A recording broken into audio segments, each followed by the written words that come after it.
Bien, mesdames, messieurs, je vous remercie de m'accueillir une fois de plus, une année supplémentaire pour cette conférence ici à Gouzon. Et les années précédentes, je vous ai parlé de sujets du passé. On a embrassé ensemble des longues périodes historiques sur plusieurs siècles. Et aujourd'hui, je vais plutôt vous parler d'avenir, pour changer. D'avenir, on pourrait presque dire de la prospective, mais ce que je vais vous dire, je vais vous parler en fait de la réorganisation de la vie publique. Que deviendrait la vie publique si la monarchie existait de nouveau demain? Donc, on peut dire que c'est de la prospective. Vous pourrez penser en votre fort interne que c'est de la science-fiction. Dans tous les cas, ce que je vais vous présenter, c'est le fruit, je ne vous le cache pas, des réflexions personnelles de votre serviteur. Donc, ça n'engage ni le prince, ni l'union des cercles légitimistes de France, ni même le cercle de Bourgogne que je préside. Ça engage simplement votre serviteur, mais ces quelques réflexions que je vais vous présenter, ma foi, elles pourront servir aussi de base à une intéressante discussion après mon exposé. Et à cette fin, je l'ai fait un petit peu plus court que d'habitude. Donc, la monarchie restaurée et la réorganisation de la vie publique. Alors, parlons un petit peu de principes pour commencer. Je vais procéder de la manière suivante, c'est-à-dire je vais vous exposer les principes de la société actuelle et pour mieux développer la différence, on va dire les différences avec ce que serait la société dans une monarchie légitime. Le premier article de la Constitution de 1958 dit que la chose suivante: la République est indivisible, démocratique, laïque et sociale. Alors, la monarchie légitime n'est pas indivisible, elle n'est pas démocratique, elle n'est pas laïque, elle est sociale, mais pas de la manière dont on l'entend aussi aujourd'hui. La monarchie restaurée, elle tient son unité d'abord du roi, en tant que lieutenant de Dieu. Elle est légitime par sa fidélité à la foi catholique, au droit naturel et aux traditions du pays. Ces trois aspects qui forment en quelque sorte une transcendance à différents niveaux. Ils ne se valent pas ces niveaux, mais ce sont les trois piliers, les trois lignes directrices de l'action publique dans la monarchie restaurée. Dans la République actuelle de 1958, dans la 5e du nom, la devise et l'idéal de l'État, tels qu'ils sont présentés à l'article 2 de la Constitution, dans le préambule et l'article 72.3, donc cette devise et cet idéal sont résumés par trois mots que vous connaissez bien: liberté, égalité et fraternité. Dans la monarchie restaurée, aucune de ces trois notions n'a de valeur absolue. Il n'y a pas de droit intangible à la liberté, à l'égalité et à la fraternité. La dignité de l'homme, dans la monarchie restaurée, elle réside dans dans la capacité de chacun à réaliser sa fin naturelle et surnaturelle. Si vous connaissez votre catéchisme, et j'aime à croire que vous le connaissez, vous voyez à peu près de quoi je veux dire. C'est d'ailleurs quand l'État reconnaît la capacité donc de chaque personne, de chaque individu à réaliser sa fin naturelle et surnaturelle, eh bien, dans ce cas-là, l'État non seulement est légitime, mais l'État réalise aussi le bien commun. Le fond du bien commun, c'est ça, c'est de permettre à chacun de bien vivre sur cette terre pour aussi bien préparer sa vie éternelle. Alors on dit dans notre Constitution que la liberté est un droit justement des citoyens. Dans la monarchie restaurée, il existe toujours de la liberté, dans le sens où on l'entend d'ailleurs dans la mentalité contemporaine. On dit que la liberté, c'est de faire finalement ce qu'on veut. La théologie n'est pas tout à fait d'accord avec ça. Léon XIII, par exemple, dit que la liberté, c'est la capacité de se mouvoir dans le bien, c'est-à-dire la capacité qu'on a de choisir entre le bien et le mal, de s'orienter vers le bien. Donc dans la monarchie restaurée, on a plutôt évidemment une notion proche de celle de Léon XIII, de la liberté. Donc la liberté, elle va s'exercer dans les limites qui seront tracées par le droit naturel et le droit chrétien. Ce sont les bornes qu'on donne à la liberté des individus. Dans notre société, l'égalité est un principe du droit qui fait en sorte que la loi soit la même pour tous. Dans la monarchie restaurée, l'autorité légitime a le devoir de rendre justice à tous. Mais ça ne se fera pas forcément sur l'idée que la loi soit la même pour tous. Il y a un devoir de justice du monarque, même par ses représentants, envers les personnes, envers les individus. Mais la loi, l'obligation morale, elle est la même pour tous, mais la justice peut ne pas être rendue exactement de la même façon selon la catégorie sociale. Pour vous donner un exemple un peu plus concret, dans la monarchie d'Ancien Régime, le crime commis par une personne appartenant à l'ordre de la noblesse était considéré comme plus grave que le même crime réalisé par une personne appartenant au tiers-état. Parce qu'il y avait une sorte de circonstance aggravante du fait que la position sociale du criminel lui avait servi, avait été détournée de sa fin et lui avait rendu son crime encore plus grave. Dans un cas comme ça, on ne peut pas dire exactement que la loi est la même pour tous, mais justement, on tient compte de circonstances précises qui font que le crime peut être plus grave à cause de la position sociale. La fraternité, enfin, elle avait été définie dans la Constitution de 1795 de la manière suivante, je cite, « Tous les devoirs de l'homme et du citoyen dérivent de ces deux grands principes gravés par la nature dans tous les cœurs. Ne faites pas à autrui ce que vous ne voudriez pas qu'on vous fît, faites constamment aux autres le bien que vous voudriez en recevoir. » C'est bien, mais c'est insuffisant du point de vue de la monarchie restaurée. Pourquoi ? Parce qu'il est écrit « Tu aimeras le Seigneur Dieu de tout ton cœur et ton prochain comme toi-même ». Concrètement, ça veut dire que nos rapports individuels avec les autres ne peuvent pas se cantonner simplement à l'intérêt qu'on peut tirer des relations qu'on a avec les autres. Si je fais à mon prochain le bien que je dois lui faire, dans la République, ce sera pour que lui aussi me fasse du bien. Donc mon intérêt va croiser son intérêt et ça suffit. Dans la monarchie restaurée, il y a une dimension morale supplémentaire. Je fais du bien à mon prochain pour l'amour de Dieu, si je suis catholique, et pour le bien commun, dans tous les cas, et la réciproque est vraie. Il y a une dimension morale qui est absente dans la conception républicaine de la fraternité. Et enfin, faut-il le préciser, il n'y a pas de véritable fraternité, de toute façon, entre les Français, sans la reconnaissance commune de la paternité du roi envers tous ces sujets. C'est parce qu'à la rigueur, le roi est père qu'on peut dire qu'à la rigueur, les sujets du roi de France sont frères. Sur la société moderne, je ne vous l'apprends pas, elle est individualiste. C'est-à-dire que le but de la politique, c'est d'assurer notamment la liberté de l'individu, voire même de le dégager, on va généreusement prétendre le dégager, on dit aujourd'hui des déterminismes. Donc ce que vous avez reçu de votre famille, de l'endroit où vous avez vécu, de l'école, voire de la paroisse, tout ça on va vous en dégager pour que vous soyez encore plus libre.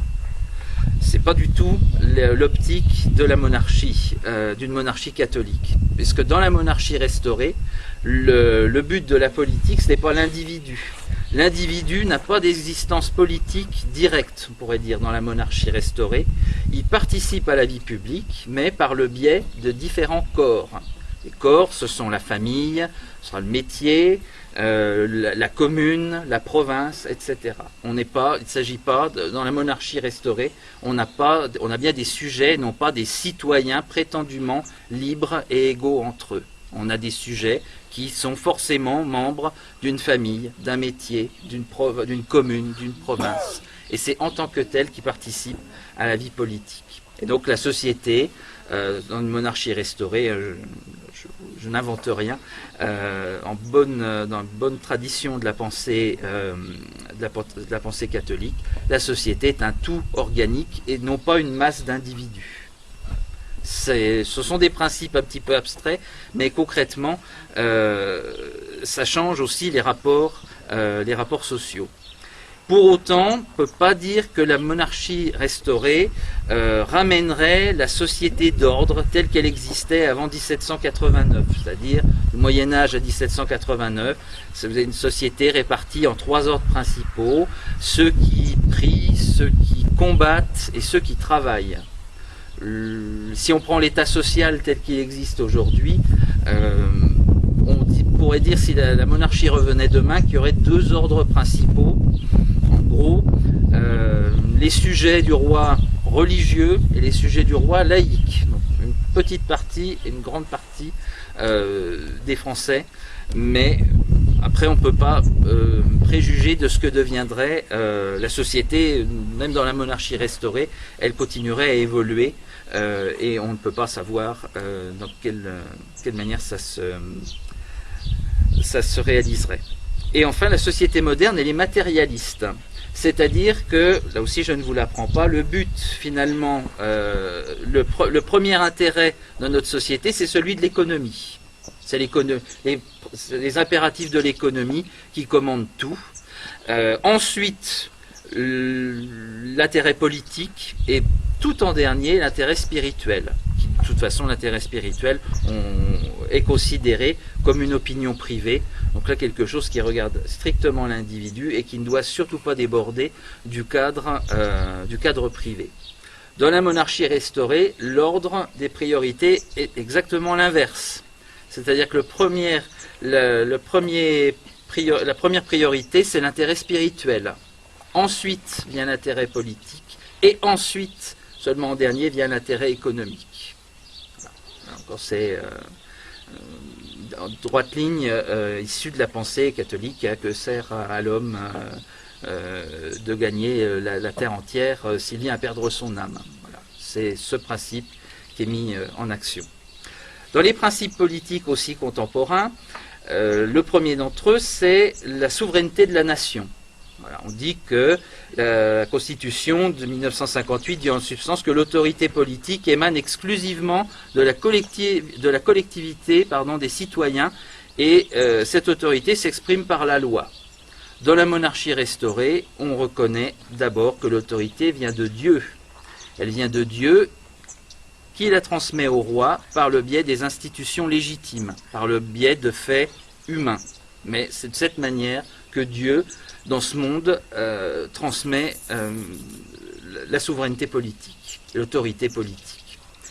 La nation, elle existe, mais elle n'a pas d'existence autonome. On n'a pas eu, sauf dans la pensée de Rousseau, on n'a pas eu la société qui s'est faite toute seule, et puis qui, un beau jour, s'est dit, tiens, on va s'organiser en communauté politique. Ça n'existe pas. La nation, elle s'est constituée progressivement sous l'autorité des rois de France, et par le biais aussi de l'État qui existait avant la nation.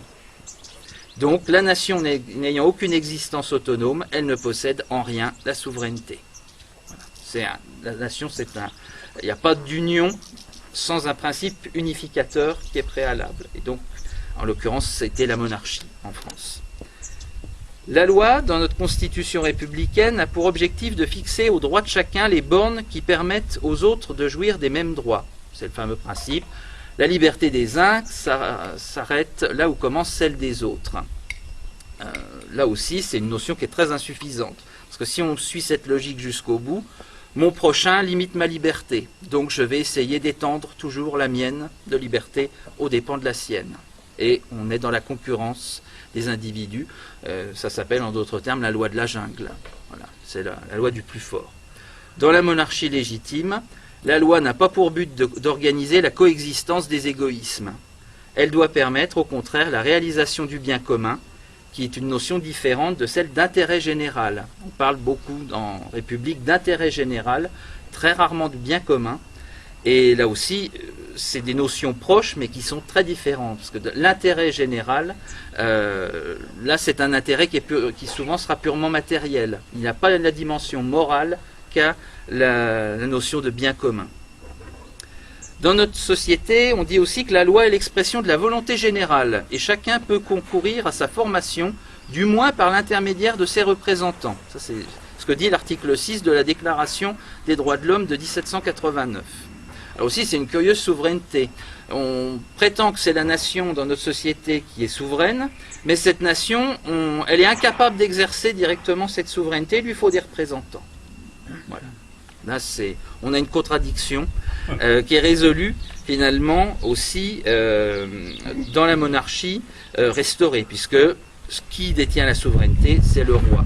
Et la loi, formée par le roi ou par ses représentants, la loi doit exprimer la transcendance du droit naturel et du droit chrétien, sur l'arbitraire humain. Parce que finalement, l'expression de la volonté générale, concrètement, ça veut dire qu'on peut aller dans n'importe quelle direction. Il n'y a absolument aucun guide moral, aucune loi morale au-dessus de la volonté des hommes. Donc on peut faire n'importe quoi. Et on y assiste malheureusement très bien depuis près de 2 siècles. Différents degrés et à un rythme qui s'accélère. Donc la loi, dans une monarchie, elle ne peut que se conformer au droit naturel et au droit chrétien. Et la loi n'est légitime qu'en étant sanctionnée par le roi ou par ses délégués, qui sont tous garants du bien commun. Dans notre société, on fait aussi grand cas de la séparation des pouvoirs. Parce que dans la pensée moderne, la séparation des pouvoirs, l'exécutif, le législatif et le judiciaire, on nous dit que c'est le meilleur rempart contre l'oppression. Oui, parce qu'à partir du moment où on considère que l'État sert à protéger la liberté des uns, la liberté de tous, il faut absolument avoir des garde-fous contre les tentatives d'oppression. C'est aussi la fiction des contre-pouvoirs. Et Dieu sait qu'on en parle, des contre-pouvoirs, ils cherchent toujours de plus en plus à se développer. Aujourd'hui, on a les lanceurs d'alerte, par exemple, les ONG, toutes sortes de contre-pouvoirs, d'organismes, on va dire, plus ou moins formels et plus ou moins importants, qui cherchent à contrecarrer aussi l'action des gouvernements. Cependant, parce que cette séparation des pouvoirs, il faut simplement observer que là encore, c'est une pure fiction. C'est une illusion démocratique. Et je vais vous donner un exemple concret. Dans notre Constitution, qui nomme les juges? Qui nomme le pouvoir judiciaire? C'est le Conseil supérieur de la magistrature. Et qui préside ce Conseil supérieur de la magistrature? C'est le président de la République. Donc c'est l'exécutif qui nomme les membres du pouvoir judiciaire. Et nous vivons la séparation des pouvoirs. Cherchez l'erreur. C'est une pure fiction. Et les contre-pouvoirs aussi sont des illusions démocratiques. Parce que celui qui peut contrecarrer une décision du pouvoir constitué, c'est celui-là qui possède la réalité du pouvoir. Si vous avez la possibilité d'empêcher, en tant qu'ONG, par exemple, un gouvernement d'agir, c'est vous qui possédez la réalité du pouvoir dans un pays, au moins sur telle ou telle décision. Et on voit bien dans notre société, dans le monde entier, justement, ces implications, par exemple des ONG, qui cherchent précisément à finalement à imposer leur volonté au détriment des autorités constituées. Que deviendrait tout cela dans la monarchie restaurée? Mais déjà, à la base, le roi possède toute autorité et tout pouvoir. Il est la source des 3 pouvoirs, exécutif, législatif et judiciaire. Et on est le garant, c'est sa responsabilité de personne d'autre. Dans la monarchie restaurée aussi, il n'y a pas de contre-pouvoir au sein de l'État ou de la société civile. Ça reviendrait à peu près à l'interdiction de toutes les ONG, la suppression des syndicats, des partis et bien entendu des sociétés secrètes. Voilà. Je ne parle pas de ce que deviendrait leur patrimoine. Peut-être que nous aurions une autre forme de biens nationaux à l'envers. À voir. Ça ne dépend pas de votre serviteur. C'est toujours une pure idée.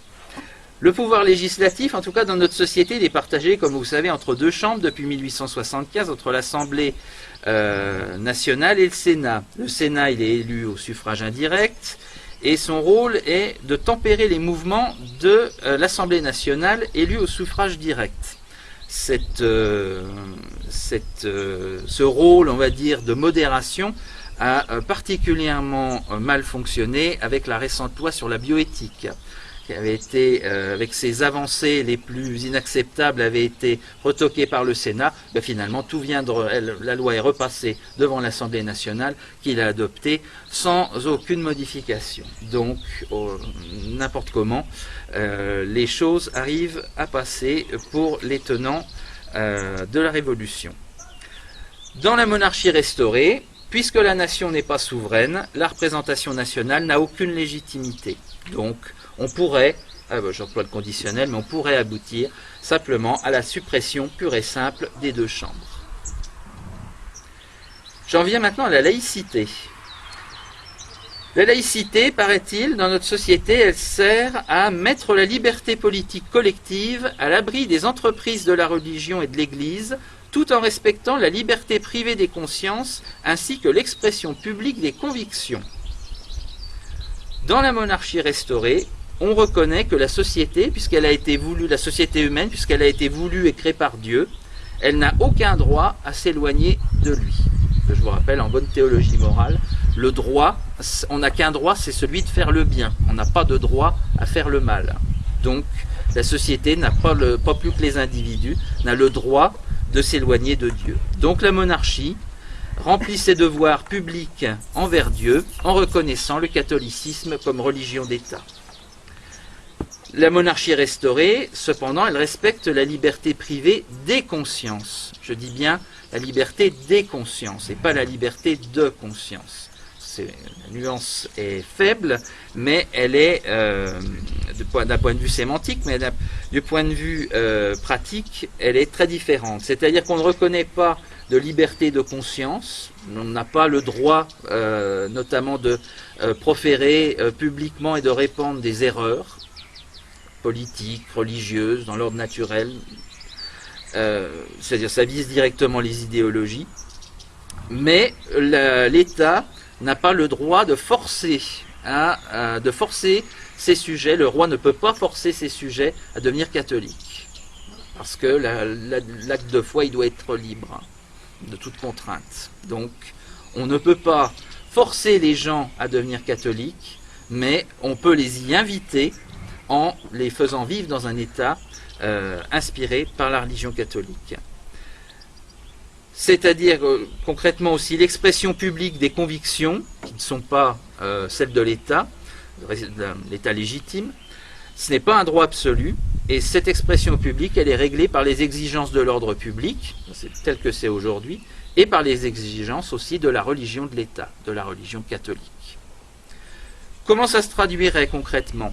On peut imaginer, on est toujours dans le conditionnel, hein, bien sûr, on peut imaginer que le roi conclurait un nouveau concordat avec le pape.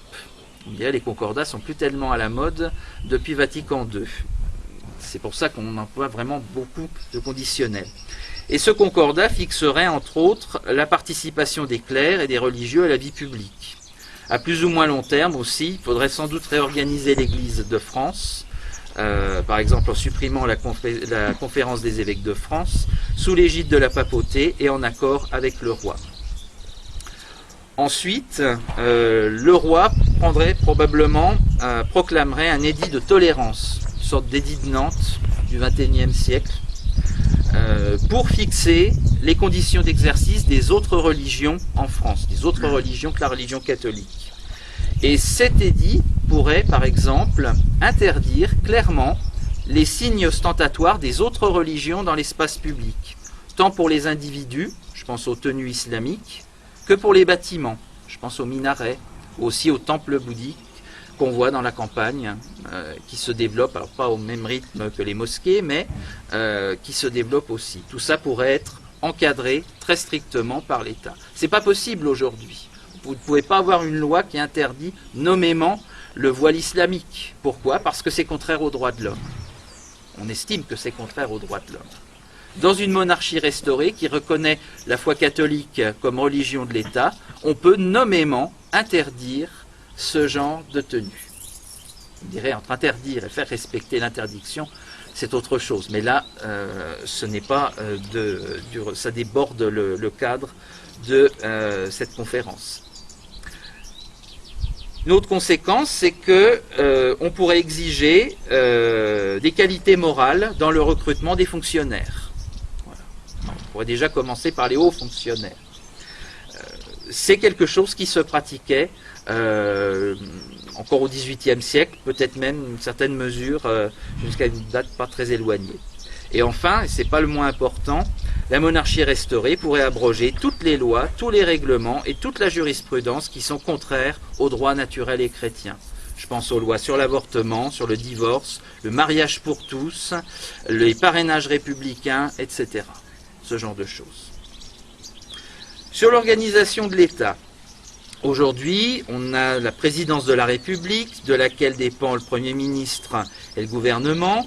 On se juxtapose à ça le Parlement et aussi des organismes divers d'administration centrale. Alors, je ne savais même pas que ça existait avant de préparer cette conférence.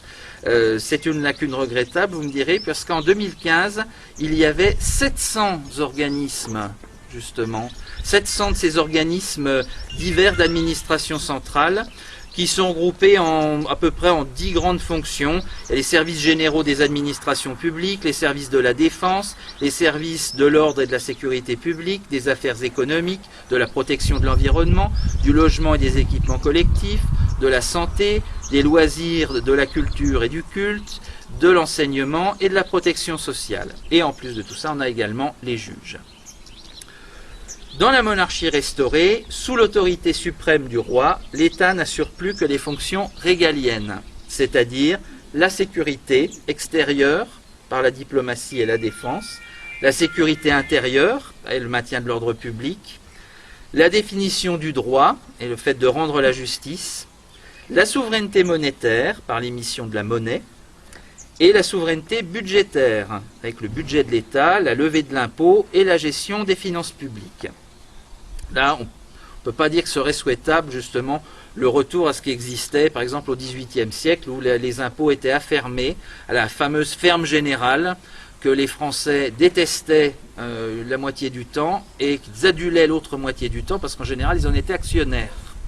Donc, même les serviteurs, les domestiques, par exemple, des grandes familles nobles, avaient des participations sur la ferme générale, la ferme des impôts, qui leur assurait une partie de leurs revenus. Donc, mais là, c'est sans doute un bien et un progrès que l'État gère lui-même les finances publiques. Ce ne serait pas forcément une chose sur laquelle il faudrait revenir. Une chose en revanche sur laquelle reviendrait sûrement le roi, c'est qu'ayant la pleine souveraineté sur le royaume, ça entraînerait probablement la sortie de l'Union européenne et de toutes ses contraintes. On ne peut pas reconnaître une institution supranationale qui, pour le coup, est sortie de rien et n'a aucune souveraineté naturelle. De fait, cette Union européenne, elle pourrait être remplacée tout simplement par la négociation de traités avec les différents pays d'Europe et même les différents pays du monde sur des points précis et sur des domaines plus ou moins étendus. Dans la monarchie restaurée, le droit n'est plus défini à partir de l'arbitraire humain, comme je disais, mais il est mis en conformité avec le droit naturel et chrétien. La sortie de l'Union européenne, elle impliquerait une autre sortie, c'est celle de l'euro, bien sûr, retour à la souveraineté monétaire, et aussi des extensions, je pense, tout à fait d'actualité, comme par exemple l'interdiction des crypto-monnaies, Bitcoin et autres, et toutes les formes d'argent virtuel. On pourrait même imaginer des réformes économiques un peu plus profondes, par exemple l'abandon de l'anonymat dans l'ordre économique.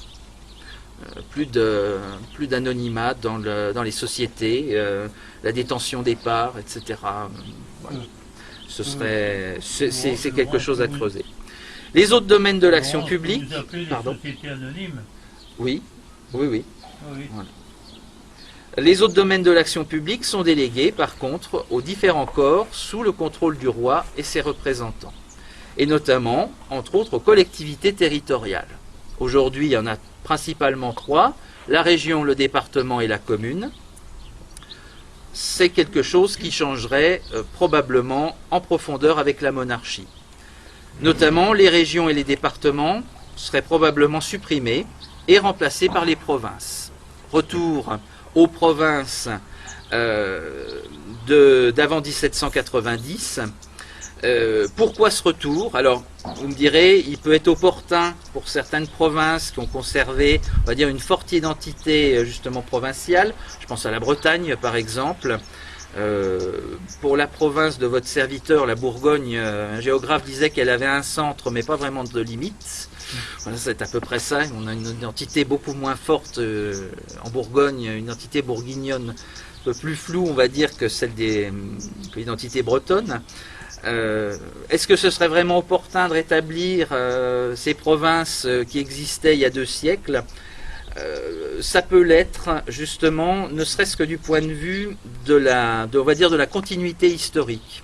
Ces provinces, ce ne sont pas des choses, ce ne sont pas des données, on va dire, elles ne sont pas tombées du ciel, elles ont été formées par l'histoire, mais ça peut être justement quelque chose d'intéressant, du point de vue social, de recréer une appartenance et une continuité historique, même avec des provinces dont on a oublié parfois le nom. Si on n'est pas né dans l'Auny ou la Saintonge, pas forcément savoir même les placer sur une carte de France. Ces restaurations d'anciennes provinces, en tout cas, elles pourraient se faire géographiquement avec des adaptations éventuelles. Les anciennes provinces avaient beaucoup d'enclaves, par exemple.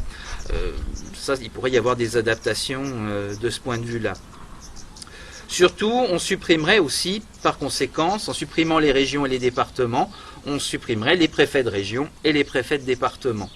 À leur place, le roi nommerait un intendant. J'ai repris le terme ancien pour marquer la continuité, mais voilà, c'est un terme qui peut en valoir un autre. Un intendant, en tout cas dans chaque province, avec des compétences proches de celles des actuels préfets. En restaurant les provinces, il serait aussi utile d'y restaurer les États provinciaux, c'est-à-dire une assemblée provinciale qui ne serait pas forcément permanente. Je pense par exemple les États de Bourgogne se réunissaient, si ma mémoire est bonne, tous les 6 ans. Voilà. Donc, là c'est une représentation. Après, les députés, c'est plus un métier, mais ne serait pas forcément moins efficace. Et ces députés pourraient être élus par les chefs des corps, les maires des communes, les chefs des corporations de métiers, par exemple, ce genre de choses.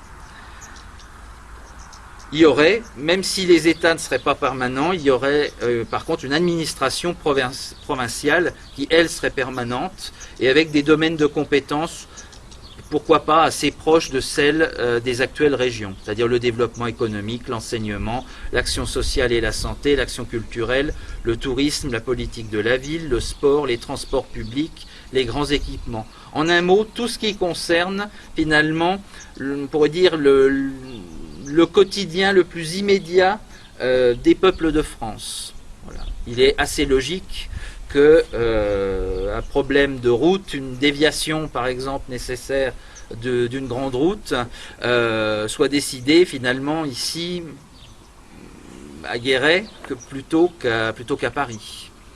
Voilà. Madame est d'accord avec moi. À l'intérieur de ces provinces, on retrouverait des communes. Alors le terme, il faut savoir, il vient de 1789, donc on peut aussi appeler ça des paroisses, pour reprendre le terme d'avant 1789.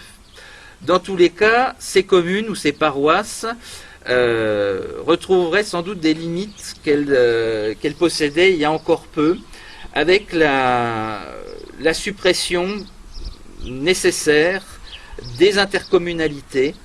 Ceux qui se trouvaient pas très loin de moi ont dû entendre parler de la communauté de communes.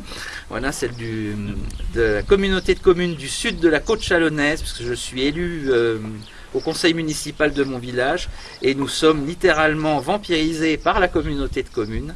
Donc je ne vous cache pas que c'est par expérience que je soumets cette idée à votre jugement de suppression des intercommunalités. Suppression aussi par extension des métropoles qui sont en train de se mettre en place pour donner des villes tentaculaires, soi-disant aptes à relever les défis de l'espace européen.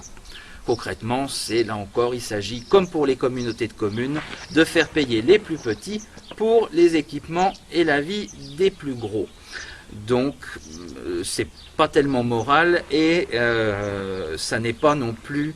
Il n'y a pas là encore de profit mutuel. Donc ce sont des structures qui pourraient tout à fait disparaître et à la place, tout simplement, permettre des contrats d'association entre communes qui seraient révocables et qui concerneraient des domaines précis, plus ou moins larges. De même, les regroupements de communes qui possèdent parfois des noms aussi poétiques qu'absurdes. Je pense à Premier Sapin, par exemple, dans le Haut-Doubs. Là, je traverse régulièrement Premier Sapin, qui ne veut rien dire, mais c'est l'avenir, paraît-il. En tout cas, c'est pas l'avenir que nous souhaitons. Et là encore, c'est un groupement de communes qui pourrait tout à fait être revu selon le souhait des intéressés. Autre différence aussi, dans les communes, notamment rurales, le maire ne serait plus représentant de l'État, mais représentant de la communauté des habitants. Là, on viendrait à l'esprit de ce qui existait avant la Révolution et qui est tout à fait différent. Le maire n'est plus chargé finalement de représenter la République sur sa commune, mais il aurait un mandat vraiment direct de la communauté des habitants qui le choisirait. Le conseil municipal pourrait subsister pour assister le maire, mais il serait sans doute aussi bon que les grandes décisions soient prises par l'assemblée des électeurs de la commune, au moins dans les communes rurales. Pour les villes, c'est un peu plus compliqué à organiser, et ce serait quelque chose à voir. Mais pour les communes rurales, ce serait aussi très utile et très profitable. Et là encore, c'est ma modeste expérience d'élu rural qui s'exprime.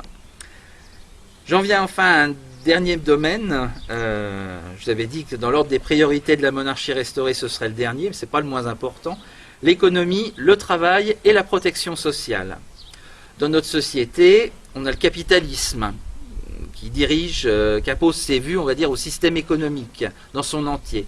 C'est-à-dire avec deux pivots, la propriété privée des moyens de production et la primauté du profit financier. Autre principe important, la liberté du commerce. On proclame qu'elle est un absolu. Et on essaye de contrecarrer les effets négatifs avec notamment le syndicalisme. Dans la monarchie restaurée, tout ça évolue.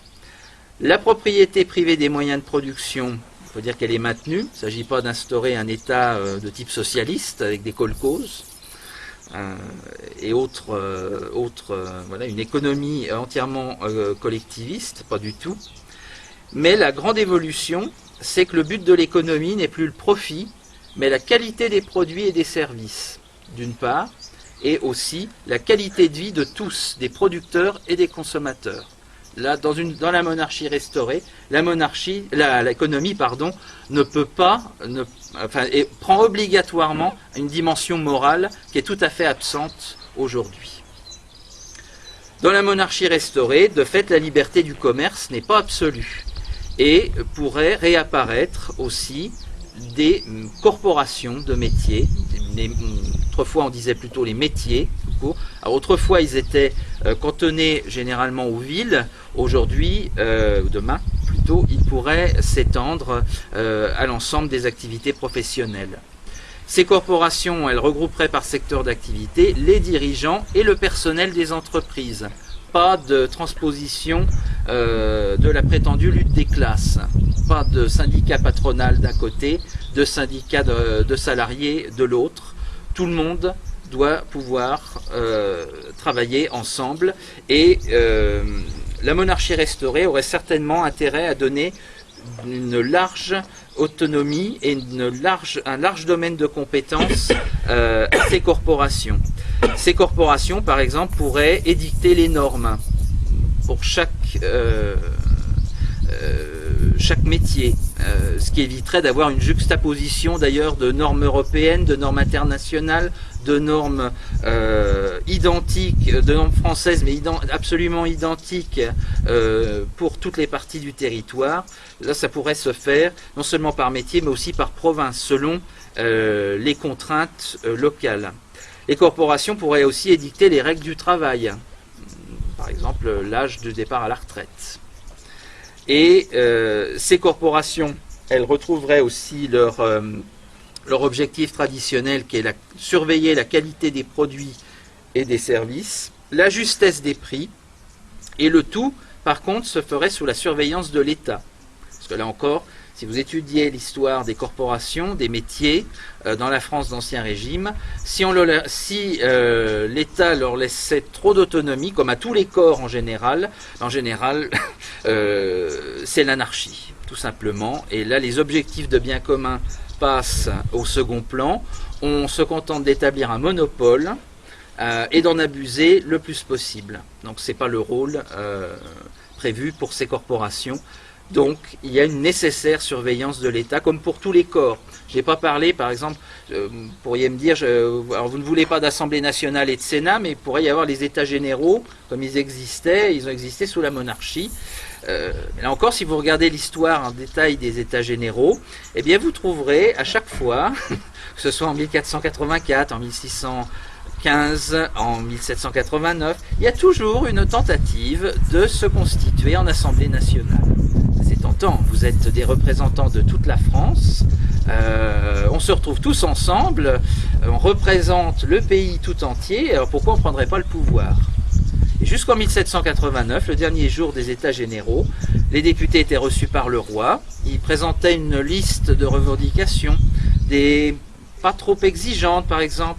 Sire, ce serait bien si on pouvait se réunir à intervalles fixes, plutôt que lorsque c'est vous qui décidez. Oui, si on se réunit à intervalles fixes, on va avoir le temps de préparer à chaque fois ce qu'on veut. Et là encore, de se prétendre Assemblée nationale. Et en général, le roi recevait les doléances, remerciait très poliment et s'en retournait. Et les doléances, les tentatives d'établir tantôt une périodicité régulière, tantôt un contrôle de l'impôt par les États, et bien tout ça, pour le dire poliment, partait au panier, jusqu'aux prochains États généraux. Et la société française, concrètement, ne s'en portait pas plus mal. Donc il vaut mieux éviter de donner des tentations et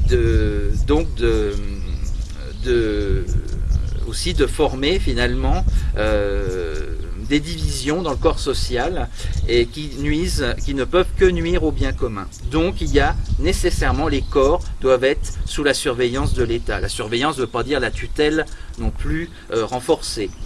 Là encore, l'histoire de la monarchie en atteste. Ce qui pourrait être en revanche une innovation tout à fait radicale par rapport à ce que nous connaissons actuellement, c'est que les corporations pourraient assumer la protection sociale de leurs membres, c'est-à-dire les assurances maladie, invalidité, la retraite, etc. On pourrait imaginer que ce soit les corporations qui perçoivent directement les cotisations sociales, là encore évidemment sous le contrôle de l'État, et qui assurent elles-mêmes la gestion de la protection sociale. Ça permettrait sans doute d'éviter énormément d'abus et sans doute aussi énormément de gaspillage d'argent, en étant géré finalement au plus près et par les intéressés. Mais là encore, c'est qu'une idée. Et puis, il y aurait certainement des corporations plus riches que d'autres, donc il pourrait exister aussi au niveau provincial des caisses de compensation, ce genre de choses. Voilà, mesdames, messieurs, en quelques idées, quelques principes de ce que pourrait être le monde de demain. Comme je vous l'ai dit, je ne m'en cache pas, ce sont principalement des idées personnelles, la réflexion de plusieurs années.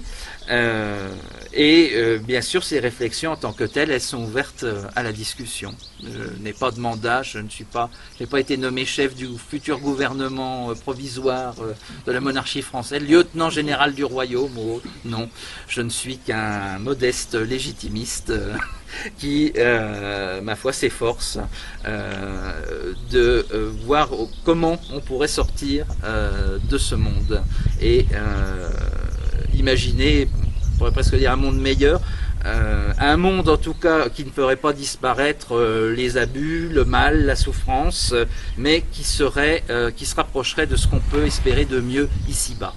Et j'espère que ces quelques réflexions en auront suscité chez vous et qui se manifesteront peut-être maintenant par des questions, parce que j'ouvre bien volontiers le débat sur tout ce que j'ai dit. En tout cas, bravo. Merci. D'après les critères actuels, ça serait une monarchie qui serait qualifiée de monarchie absolue par rapport à une monarchie parlementaire. On peut même oser le mot de dictature. Mais enfin, on peut user après de tous les mots, disons, qui seraient toutes les hyperboles, toute l'emphase révolutionnaire. Concrètement, ce ne serait pas une dictature parce qu'il existerait beaucoup de liberté. Beaucoup plus de liberté, même sur les domaines essentiels dans l'organisation de la société et sur les choses, sur le quotidien, sur les choses sur lesquelles nous avons prise. Et est-ce qu'il pourrait y avoir quand même une forme de démocratie sans République? On peut être contre la République, oui, que je suis, tout en étant pour une forme de démocratie, mais pas forcément représentative, plutôt directe. Exactement, comme je l'ai dit, les communes pourraient être gérées de manière plus démocratique qu'elles ne le sont aujourd'hui. Aujourd'hui, vous ne pouvez pas avoir de décision qui ne soit pas validée par le conseil municipal. Je donne un cas concret. Dans mon village, on a eu un projet d'éolienne. Vu que ça engageait, vu que ça engageait le village, la commune pour des décennies, le conseil municipal à l'époque a estimé que c'était trop important pour ne pas demander l'avis de la population. Nous avons pris une délibération officielle demandant un référendum local. C'est rare. La délibération, la réaction de l'État ne s'est pas fait attendre. Retour de la sous-préfecture de Chalon-sur-Saône qui nous a dit votre délibération est illégale. Vous avez un conseil municipal pour prendre les décisions, c'est pas pour demander l'avis aux gens. On a mis un papier dans les boîtes aux lettres pour pouvoir, mais ça n'avait aucune valeur légale. C'est tout à fait anormal. Et on vient nous donner des leçons de démocratie. À ce niveau-là, la démocratie villageoise, elle est tout à fait légitime. Mais, là encore, il s'agit de voter sur ce qu'on fait dans le bois communal, pas sur un traité européen de 500 pages que les juristes, les constitutionnalistes sont pas capables d'expliquer, par exemple. Avec le dernier référendum a été totalement bafoué. Voilà. Là, ce sont des libertés beaucoup plus concrètes que la monarchie, en plus, a offert. Tout ce que je vous dis, c'est pas quand même des choses que j'ai sorties de mon cerveau comme ça, c'est aussi sur la base de ce qui existait dans la France d'il y a 250 ans. Et on a de la peine à l'imaginer, d'ailleurs, à se le représenter, ce que ça pouvait être concrètement. Mais ça a existé. C'est là aussi où nous ne sommes pas des utopistes. On ne prétend pas bâtir une cité éco-responsable dans les nuages. C'est quelque chose de très concret et qui a le mérite de l'expérience. Il y a des choses, bien sûr, comme ce que j'ai dit, la gestion de la protection sociale par les corporations. Là, c'est radicalement différent. On sort complètement de la pensée de l'État-providence, de la sécurité sociale, etc. La corporation des chômeurs, qui représente la plus grande. Il existait des corporations de mendiants dans la France d'Ancien Régime, qui étaient protégées en tant que telles. Même ceux qui n'avaient rien étaient reconnus comme un corps social. Voilà. Il y a la question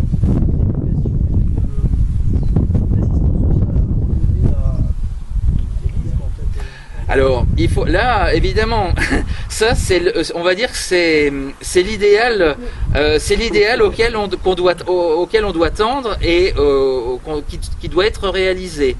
Concrètement, J'ai du mal à imaginer l'archevêque de Reims allant sacrer le roi le matin et allant fêter l'Aïd el-Kébir l'après-midi. En passant par le fond. Ah voilà.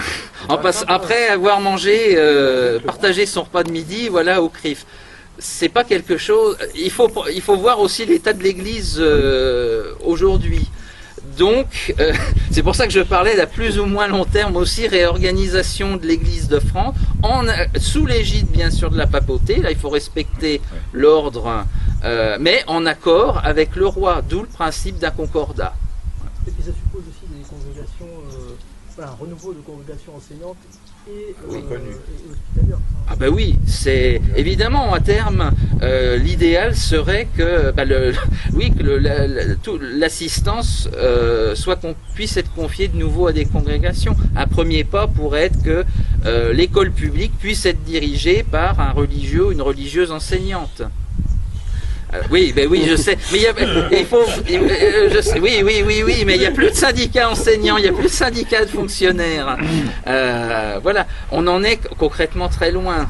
Donc là, on ne peut que voir l'idéal et faire ce qu'il faut pour s'en rapprocher. Mais ça peut paraître aussi un peu fou, pour pas dire complètement insensé, mais il ne faut pas sous-estimer le pouvoir justement d'une institution légitime et le pouvoir d'une société légitime sur un individu. Les gens d'il y a 300 ou 500 ans étaient psychologiquement faits comme nous. Donc ils étaient placés dans un environnement tel que tout ce que je vous dis, pour eux, ils ne se posaient même pas la question parce qu'ils le vivaient. Ils n'avaient même pas besoin, voyez, de le mettre en formule théologique, philosophique, métaphysique. Non, ils le vivaient. Ils ne se posaient même pas de questions.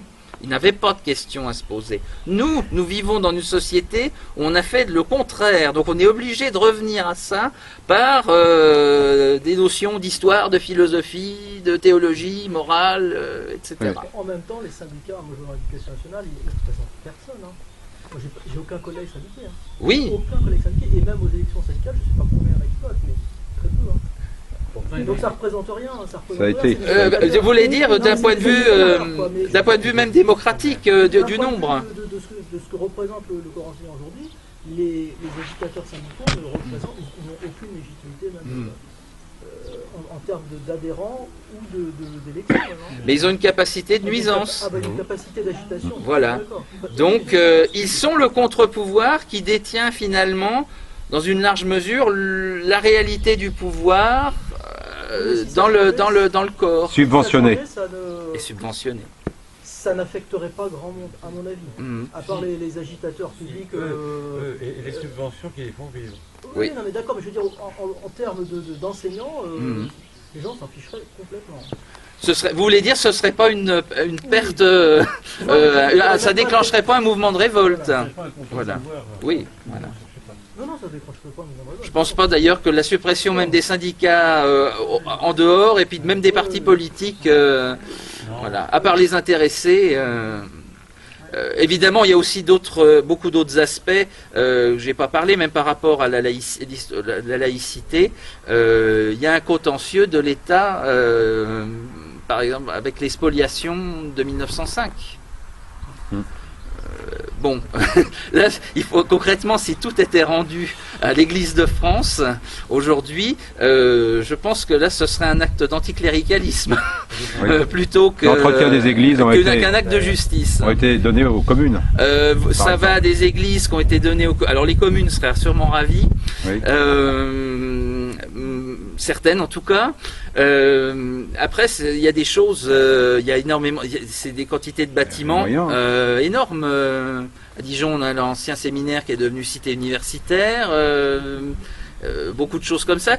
Il y a du patrimoine, même. Faut pas oublier les bibliothèques, par exemple, diocésaines, qui ont été parfois volées par l'État, par la République. Voilà, ce serait. Là, mais là, on est déjà, je suis pas allé aussi loin parce que là, ce sont déjà des problèmes, j'allais dire pratico-pratiques, même s'il y a un devoir de justice, surtout de la part d'un État catholique envers l'Église. Cette justice, elle pourrait se manifester d'une manière ou d'une autre. Et je ne parle pas de 1790 et des années suivantes. Voilà. Ce problème a été considéré comme réglé à l'époque du Concordat de 1801, qui n'a pas été d'ailleurs dénoncé après, même s'il y avait un nouveau projet de Concordat sous Louis XVIII, il n'a pas abouti, c'est resté en l'état. On peut pas non plus, il ne s'agit pas non plus de faire de l'histoire à rebours, hein, systématiquement, disons. Le problème est plus un problème de principe. Et ce problème de principe, cette question de principe, elle doit trouver des solutions pratiques qui ne seront pas forcément le retour, comme je vous disais, à un État. Il ne s'agit pas de revenir, on ne peut pas revenir à la France de 1789. Un, parce que ce n'est pas un modèle, même celle de 1788 ou 1715. Il faut faire la part du contingent, des aspects qui ont existé à une époque et qui ne sont pas ceux d'aujourd'hui. L'essentiel étant de garder les principes de restauration d'un État légitime. Et un État est légitime quand il réalise le bien commun, et il réalise le bien commun en permettant à chacun d'arriver à sa fin naturelle et surnaturelle. Et l'expérience post-révolutionnaire, donc de la restauration de Louis XVIII, puis de Charles X jusqu'en 1830. 1815 contient en germe 1830. On a voulu conserver, j'en parlais tout à l'heure avec M. Boès, les hommes de 1815, malheureusement, ont, du point de vue des idées, des principes assez proches de leurs ennemis révolutionnaires. Ils ont conservé ce qu'ils estimaient, ils ont fait des transactions, des compromis, et au final, ils ont sauvegardé la France révolutionnaire, surtout dans l'administration, dans la gestion de la société, on va dire. Et voilà, Louis XVIII et Charles X. Charles X a voulu revenir dessus, c'était trop tard. C'était trop tard parce que les principes de 1815 ont permis le relèvement et le développement d'une opposition politique révolutionnaire. Alors, libérale, bonapartiste, orléaniste après, dans les derniers jours de au moment de la Révolution de 1830, mais 1815 contient déjà tous les germes de 1830. Et c'est surtout ce qu'il faut éviter. Si Dieu veut que la monarchie soit restaurée, c'est sans doute pas pour qu'elle soit abolie 15 ans plus tard, parce qu'on aura permis à la Révolution de reconstituer ses forces. J'en viens à un aspect aussi, vous pouvez bien sûr me dire, mais ça va arriver comment tout ça? Alors là, la réponse, c'est que Dieu seul le sait. Est-ce que ce sera au terme d'une longue crise, d'une guerre civile, ou simplement d'un effondrement à la manière de ce qui s'est passé en 1989, 90, 91 dans le bloc soviétique? Une guerre de religion. Une guerre de religion, Dieu seul le sait. Pas sûr de gagner. Voilà. Pas sûr de gagner. Notre devoir à nous, c'est de nous tenir prêts et justement de développer, de savoir ce qu'il faut faire. Les circonstances, après, il y a ce qui est en notre pouvoir et ce qui est au-delà de notre domaine d'action. Et là, de ce point de vue-là, je suis providentialiste à ce niveau-là, simplement. Oui. Voilà. Un truc qui me chiffonne, par rapport aussi, c'est en lien avec la conférence que vous avez fait l'an dernier sur la légitimité et la religion. Oui. Donc vous parlez, je sais pas, peut-être pas le mot de soumission, mais quand même, une allégeance au pape. Quand on connaît le pape qu'on a actuellement, qui propose d'accueillir tous les migrants de la terre dans le royaume de France et d'Europe, comment on pourrait être d'accord avec ce pape et reconnaître une quelconque légitimité? Il y a les principes, il y a peut-être une ordre des principes là, avec... Là, je crois qu'on peut reporter la signature du Concordat avec son successeur. C'est compliqué, oui. Un petit peu. C'est une boutade, mais, le fond, voilà, je pense que... Si on le considère parce que... Voilà, le pape n'est pas l'Église. Tout à fait. C'est le chef. Le pape il est là pour confirmer ses frères dans la foi. Ce qui n'est pas tout à fait le cas aujourd'hui. Mais il faut qu'il le confirme, ses frères dans la foi. Après, sans faire de... J'ai laissé ma boule de cristal dans la voiture, mais on peut imaginer que si on en est au point d'une monarchie restaurée en France, il y aura certainement un mouvement de fond, non seulement en Europe, mais dans pas mal d'endroits du monde. Et là encore, il ne faut pas oublier, enfin c'est un aspect auquel on ne pense pas forcément, mais il existe d'autres légitimistes dans d'autres pays du monde entier.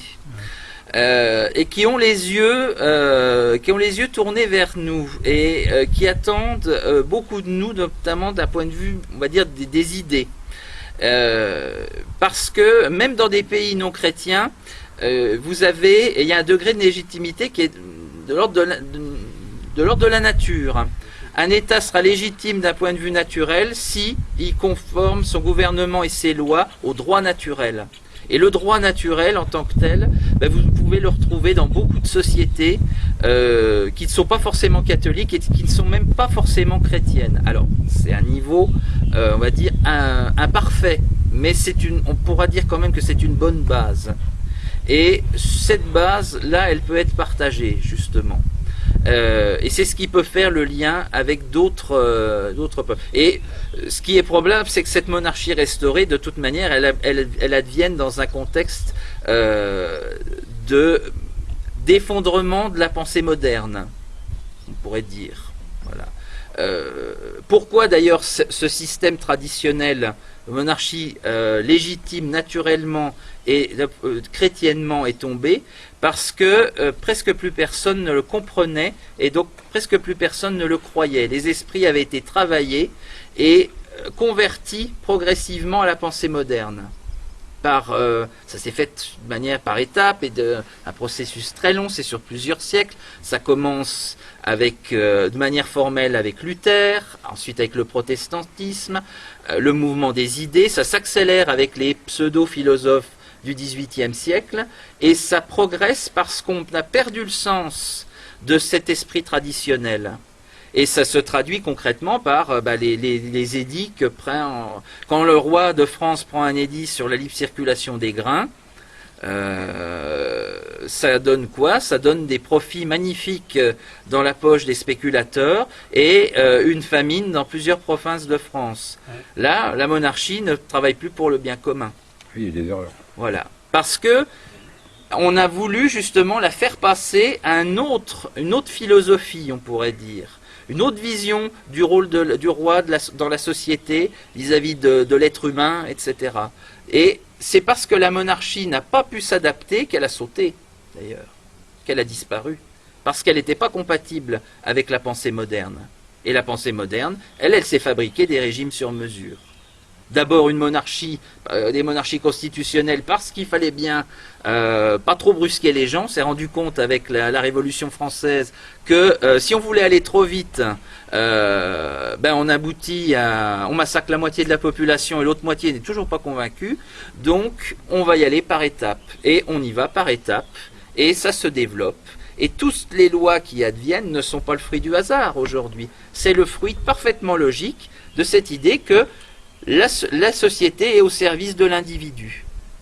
Donc c'est l'individu qui va décider de je dispose de mon corps, mon sexe n'est pas forcément celui que m'assigne la nature, donc on invente la théorie du genre, etc. Et toutes les justifications, si vous vous penchez là-dessus, c'est ça, en fin de compte, c'est la liberté de l'individu. On vous dira que l'État, pour ne pas léser les droits humains, l'État doit reconnaître à telle personne qui s'appelait Marcel, d'écrire Marcel, EL, de rajouter un L et un E à la fin. Voilà, parce que il se sent, c'est son droit en tant qu'individu, et l'État, la société n'existe que pour garantir ses droits. Donc tout ce qui arrive, je parlais des révisions de la loi bioéthique, qui voit toujours le plus... Il y a des intérêts financiers, bien sûr, mais il y a un intérêt surtout fondamentalement philosophique. C'est une vision de l'homme qu'on impose et qu'on fabrique au fur et à mesure. Donc là notre combat, c'est vraiment un combat d'idées à la base. C'est un combat de philosophie, une philosophie contre une autre. La philosophie du réel contre la philosophie des nuages et de l'arbitraire. De l'arbitraire qui peut être une dictature en imposant aux gens de se faire vacciner contre leur gré. Pas de liberté pour les ennemis de la liberté. C'est Saint-Just qui l'a dit, et c'est un principe qui est toujours d'actualité. Un juif Donc, qui n'était pas un saint. Voilà. Donc, Ni un juif. voilà comment ça viendra, je ne sais pas, mais l'important, vous voyez, c'est d'être prêt, d'avoir les idées claires et d'avoir aussi, de savoir rompre avec des pratiques comme la représentation nationale, par exemple. Je vous en prie. Oui, alors, une remarque par rapport à la répartition des charges pour une église de commune. Sous l'Ancien Régime, enfin, il me semble qu'il y avait une partie qui était à la charge des habitants, la fabrique, là, Oui, qui s'occupait de la nef, et puis le clergé avait le chœur. Donc déjà, il y avait une partie des dépenses qui étaient assurées par les villageois. Quoi. oui, Donc ça existait déjà. Quoi. oui, tout à fait. Donc ça, c'est pas choquant que, une partie des dépenses pour l'entretien de l'église soit à la charge de la commune. Tout à fait. Surtout que dans la France d'Ancien Régime, vous avez souvent confusion entre la fabrique et la communauté des habitants. Parce que ceux qui s'en occupent sont les mêmes personnes. Hein. Donc souvent, il y a confusion. Il y a aussi un aspect, dit très justement, le chœur est à la charge du clergé, la nef est à la charge de la communauté des habitants. Et toute la question est de savoir qui a la charge du clocher. Voilà. Et ça a été une martingale pour les gens de Loire sous l'Ancien Régime. C'est des procès à la chaîne. Ça, c'est l'aspect aussi. Voilà, ça c'est un des aspects, le côté procédurier qui a plutôt disparu des sociétés. C'est sans doute pas un mal. Hein. Mais à voir, là encore, ça, c'est quelque chose qui doit se négocier entre le roi et le pape. Alors après, au niveau des réformes, enfin, ou des mesures, ou des réflexions, moi il me semble qu'il y a un point énorme, je n'ai pas d'avis là-dessus, mais c'est la réforme fiscale, droit sur les successions, impôt sur le revenu, enfin tout ça, il me semble qu'il y a quelque chose qui ne va pas du tout dans notre société. Ça c'est un point. Ensuite, il y a la question d'immigration, à laquelle il faudrait quand même réfléchir aussi, parce qu'on est quand même dans une situation qui n'a jamais existé au l'histoire de France. Une autre question, c'est celle de la, de la recréation d'une certaine aristocratie, parce que, à mon avis, il ne peut pas y avoir le roi et le peuple, il faut un étage intermédiaire, quoi, voilà. Et puis, dernier point, ça m'est venu comme ça, mais bien souvent, quand il y a eu des tentatives, par exemple sous Louis XV, le grand dauphin avait essayé de lutter contre les philosophes, il s'était entouré d'un staff de penseurs, et 3 ans après, il mourait. Donc il y a quand même la question de la sécurité aussi du roi, parce que c'est bien joli d'avoir des bonnes idées, tout ça, mais si eux, les francs-maçons, utilisent l'assassinat, par le poison en général, hein, assez allègrement, donc s'il n'y a pas une sécurité autour du prince, on va avoir une liquidation régulière de tous les chefs d'État catholiques, et après, quand ils n'ont plus personne à faire, on va pouvoir facilement. Donc là, c'est une question, à mon avis, très importante. Tout à fait. Alors, je vais essayer de les reprendre dans l'ordre. La fiscalité. Moi, je suis historien de l'art, de formation. Donc, moi, les questions, à la rigueur historiques, seront aussi relativement de ma compétence. L'histoire du droit, je découvre, mais la fiscalité, je n'y connais rien. Donc, c'est pour ça que j'ai volontairement... je me suis volontairement écarté, puis je voulais pas non plus vous faire un exposé trop long, j'ai voulu m'en tenir à des choses, disons au point, je vous promets pas d'avoir le temps de m'y pencher d'ici l'année prochaine, mais bien sûr, sur la question de la fiscalité, du droit des successions, par exemple, entre autres, même des impositions, sachant que historiquement, la monarchie était très pragmatique sur ces questions. N'importe quel Français pouvait soumettre une idée d'impôt en écrivant au roi et sa proposition était examinée et éventuellement on lui donnait le privilège de créer une administration, une ferme. On a comme ça proposé par exemple un impôt sur les cheminées sous Louis XIV. Quand vous avez évidemment tout le pays qui se chauffe au bois quasiment, ça peut être très intéressant. Après voilà, il s'agit voilà et de rééquilibrer et puis oui voilà, mais là c'est des questions pour moi, dans mon idée si vous voulez, quand j'ai préparé cette conférence, c'était déjà, même les questions d'enseignement qui sont aussi cruciales, c'était déjà trop spécialisé, surtout par rapport aux connaissances de votre serviteur. Donc j'ai préféré ne pas m'aventurer sur un terrain que je maîtrisais pas un minimum. Il y a toute une réflexion qui a été menée par M. Martinez du Front National autrefois. Hein. Oui. Il a écrit des livres là-dessus. Il était un fiscaliste, universitaire. Je trouve qu'il y a des pistes intéressantes. Hein.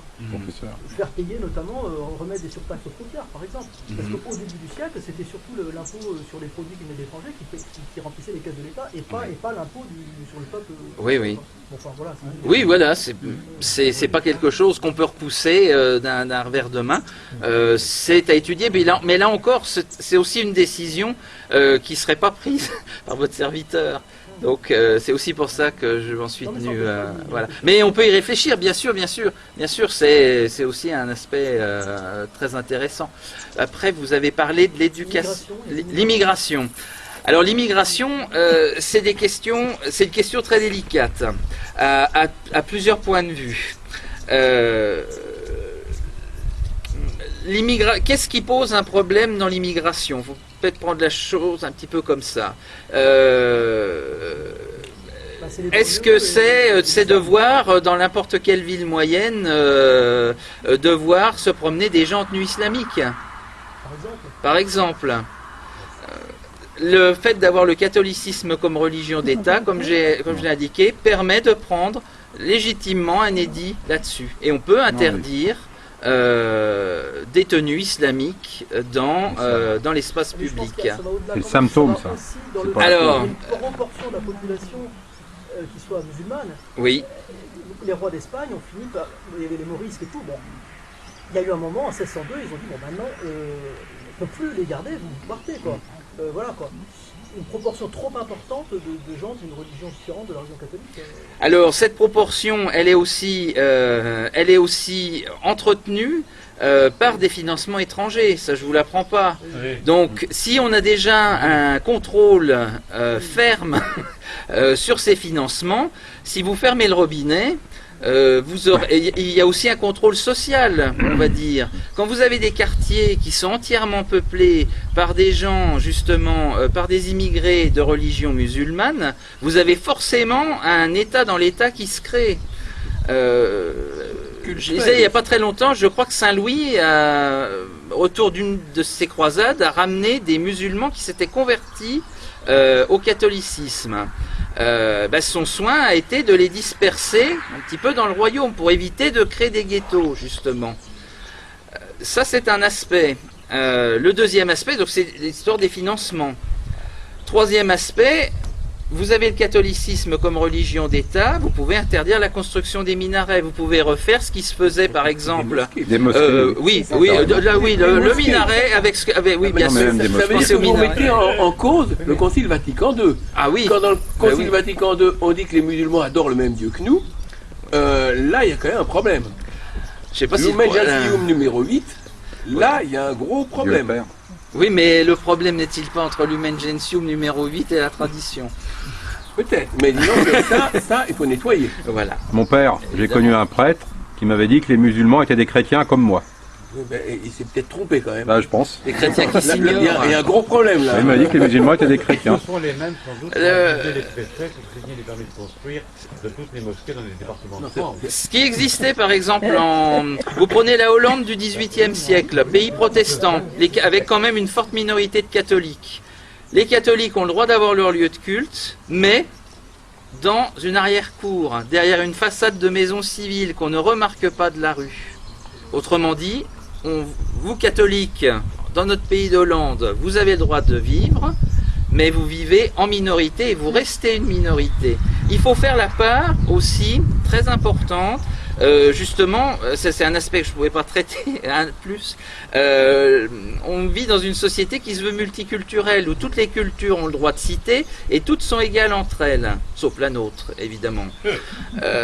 Dans la monarchie restaurée, on reconnaît et on assume une culture dominante, qui doit rester dominante et qui est entretenue en tant que telle. C'est quelque chose qui peut même être compris par un non-catholique. On est un pays de tradition catholique, voilà, avec un souverain catholique et une religion d'État qui est la religion catholique.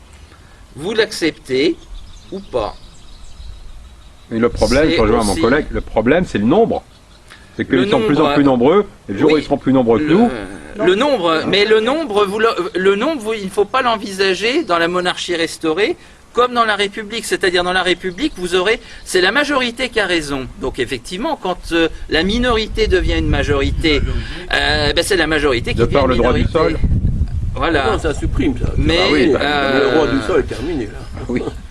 Alors, la monarchie était, vous voyez pas des choses de la même façon. La monarchie, elle était très pragmatique. Elle n'avait pas à s'embarrasser d'ailleurs d'aspects, on va dire, de position idéologique, mais sans le côté péjoratif du terme. Dans la France monarchique, un étranger pouvait acheter des biens, mais à sa mort, ces biens revenaient à la couronne, autrement dit à l'État. Sauf si l'étranger prenait soin de se faire naturaliser et qu'autre espèce sonnante et trébuchante. C'est très pragmatique, c'était sûrement assez lucratif pour la couronne, c'est-à-dire au final pour le bien commun. Mais là encore, vous me direz, c'est une question de nombre. Le nombre, mais le nombre dans une société démocratique, oui, il peut poser problème. Dans une société traditionnelle, le nombre n'a rien à voir avec la légitimité. Donc, même si cette minorité grandit, elle reste une minorité. Et les dispositions que prend l'État aussi visent à ce qu'elle reste une minorité. Vous voyez ce que je veux dire, hein? Je ne sais pas si vous suivez. Il faut stopper l'immigration, si vous ne la stoppez pas. L'immigration, elle doit être envisagée de manière très pragmatique, c'est-à-dire selon l'immigration économique, c'est selon les besoins du pays. C'est ce qui se pratique par exemple dans les pays anglo-saxons. En Australie, vous n'immigrez pas en Australie comme ça. On a besoin de maçons, vous êtes maçon, vous pouvez venir. Vous êtes danseur étoile, et ben vous restez chez vous. Voilà, c'est pas quelque chose. J'ai pas encore entendu parler de manifestations de masse de l'extrême gauche devant les ambassades d'Australie. C'est quelque chose qui existe même dans notre monde, dans notre monde libéral. Donc c'est pas quelque chose. Ça c'est quelque chose qui, voilà, c'est une question de règles, c'est une question de société après aussi. Et là encore de principes qui dirigent la société. À partir du moment où on reconnaît que l'islam a toute sa place en France, alors on va sauter d'un pied sur l'autre d'ailleurs, hein, entre laïcité, respect des droits de l'homme. Donc on va essayer d'interdire le voile islamique, mais on peut pas le nommer. Alors on saute comme ça d'un pied à l'autre, et ça, au final, l'islam se développe parce que les idées modernes, la pensée moderne lui fait une voie royale. Oui, parce que ce qu'il faut envisager, c'est aussi que les communautés immigrées, à terme, se convertissent, quoi. Enfin, c'est pas exclure, hein. Voilà. C'est pas exclure. Hein. Non, mais il faut permettre l'action du clergé aussi. Ah ben oui, encore faut-il que le clergé le veuille, voilà. Donc, et ça c'est un travail, à l'échelle de l'histoire, c'est un travail de plusieurs générations. Oui, pas de prosélytisme, dit François. Oui. Quand ils ont le pouvoir, c'est fou. Ben oui. Non, mais c'est vrai que avec cette conception-là de la monarchie, ça permettait par exemple à l'Algérie de rester française, puisqu'il n'y avait pas un risque de submersion démographique. Les musulmans, si on avait eu un roi, oui, l'Algérie pouvait sans crainte rester française. Elle devient un danger si jamais on est en démocratie, effectivement, où là on peut dire, bah oui, mais s'il gagne les élections, on aura un président musulman, etc. Quoi. Voilà. Donc ça résout aussi un problème. Après, au niveau de l'État, est-ce qu'un musulman peut accéder à tous les postes de l'État? Non. Non. Non, ou plutôt, oui, jusqu'à un certain point.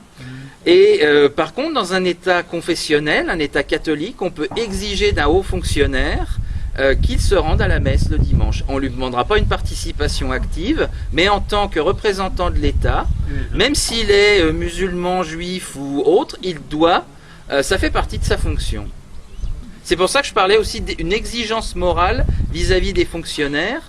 Au XVIIIe siècle, ça allait jusqu'à, pour un emploi de cantonnier public, vous deviez présenter un certificat de bonne vie et de bonne mœurs de votre curé. C'est impensable pour notre société, évidemment. Mais, vous voyez, entre la lettre et l'esprit, il y a une marge. Et cet esprit, on peut pas le appliquer aussi concrètement. Il y a une vertu dans la politique chrétienne, c'est la prudence. Et la prudence, c'est aussi l'adéquation des moyens mis en œuvre avec l'idéal, mais aussi avec les circonstances, avec ce qui n'est pas en notre pouvoir. Donc, même cette monarchie restaurée, si elle arrive demain, elle ne peut pas réaliser son idéal immédiatement. C'est pas possible, vous mettez la France à feu et à sang, alors là, on n'en parle plus pendant 1000 ans. Voilà. Vous serait restauré dans l'état actuel de la France. Alors, Ben, si on elle est ne restaurée- peut pas. Voilà. Si elle est restaurée après une période de trouble, non, mais je veux dire, les mentalités auraient On ne sait, complètement changé, quoi. on ne sait pas.